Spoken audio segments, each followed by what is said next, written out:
Mari pemirsa kita lanjutkan lagi obrolan kita mengenai dana darurat ya. Masih bersama dengan Bapak Norman dan Dimas Seto juga masih di sini. Kita masih di Gaya Hidup Masa Depan. Cicil masa depan mapan dari sekarang. Udah mulai ada bayangan ya soal dana darurat ini ya Dimas. Kayak jadi pulang kan ya Dimas kan ya. Iya malah makin semangat. Tapi seneng loh celengan bisa tadi. Iya. Saya mau nanya. Boleh? Pak Norman, bisa nggak untuk dana darurat gitu ya, kita menggunakan asuransi gitu? Ah iya tuh Pak. Iya kan? Menarik banget tuh. Supaya ya proteksinya ada, tapi ya kita juga lebih aman gitu Pak. Iya, sebenarnya ada banyak cara di mana asuransi bisa memprotek rencana saya punya alokasi untuk dana darurat. Tapi memang harus dalam bentuk tabungan. Ya, jadi misalnya contoh begini. Asuransi bekerja sama dengan bank memprotek risiko di tengah jalan kalau sampai terjadi sesuatu dengan si nasabah tadi, apa yang dia rencanakan dapat tercapai. Karena kan prinsipnya kan tadi dana darurat saya harus siap untuk alokasikan berapapun yang saya mau sisihkan 1 bulan misalnya. Nah makanya tadi dikatakan kalau misalnya saya sudah sisihkan dengan baik, maka bank yang telah bekerja sama dengan asuransi akan memprotek target tadi.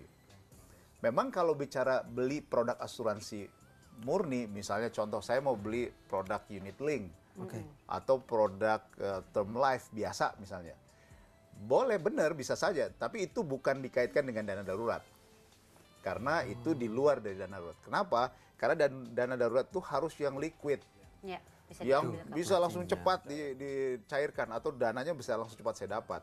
Kalau beli produk-produk asuransi itu dia punya karakteristik produk asuransi untuk long term. Ya, jadi kalau yang saya ingatkan sekali lagi bahwa produk-produk yang short term itu adalah produk perbankan. Ya, kalau yang middle atau medium term itu lebih ke reksadana. Tapi kalau yang long term lebih ke produk-produk asuransi. Kita kasih kesempatan buat penonton yang ada di studio yang mau bertanya. Silakan, siapa yang mau bertanya? Oke, Silakan. boleh. Dengan siapa?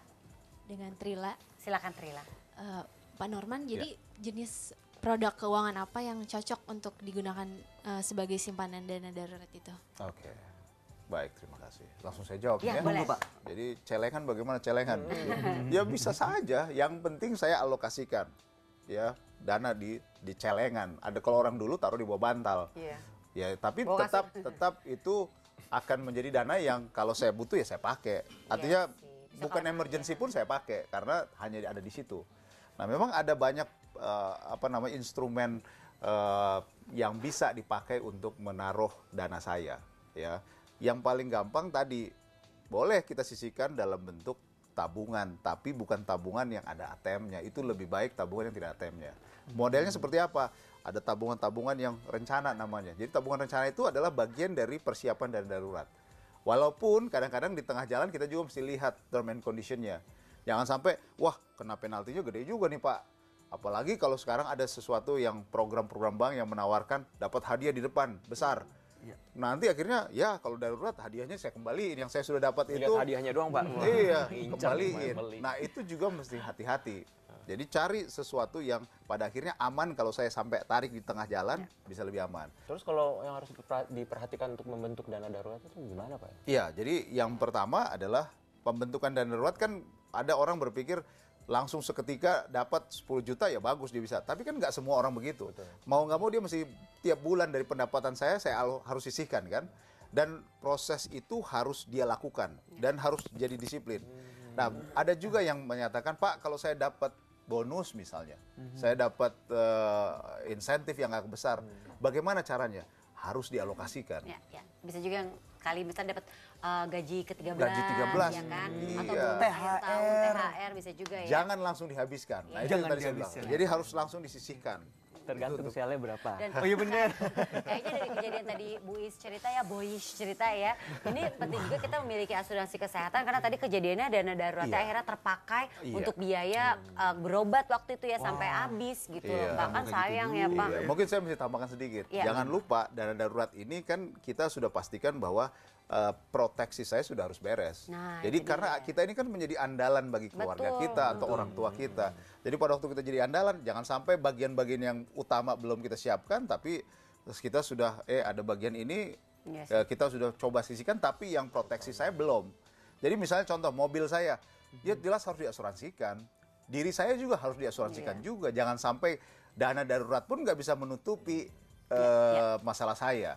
Misalnya tadi kesehatan, masuk rumah sakit, kurang 20 juta mah habis mungkin. Iya, ambil dari dana darurat. Dia harus punya proteksi juga, jadi proteksi itu yang paling utama juga. Oke. Ya. Oke. Coba Bayu mungkin ambil kesimpulan dari Ambil di mana? obrolan kita yang minggu lalu.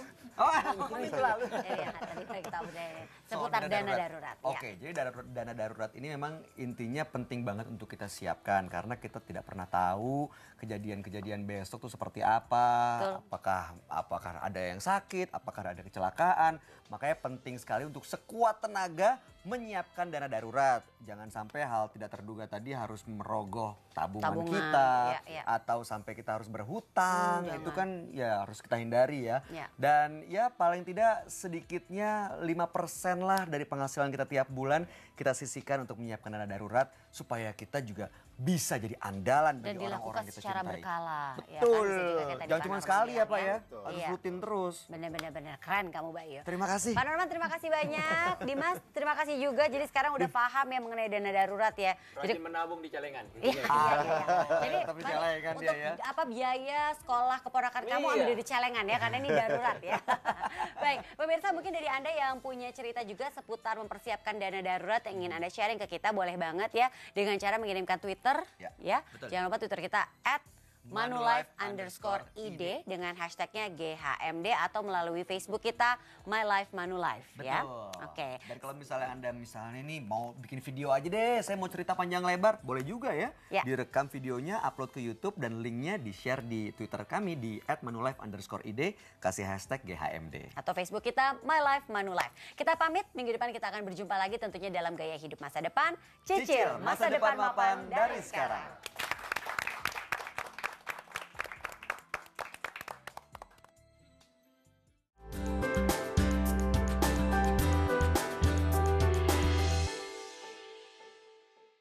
Dipersembahkan oleh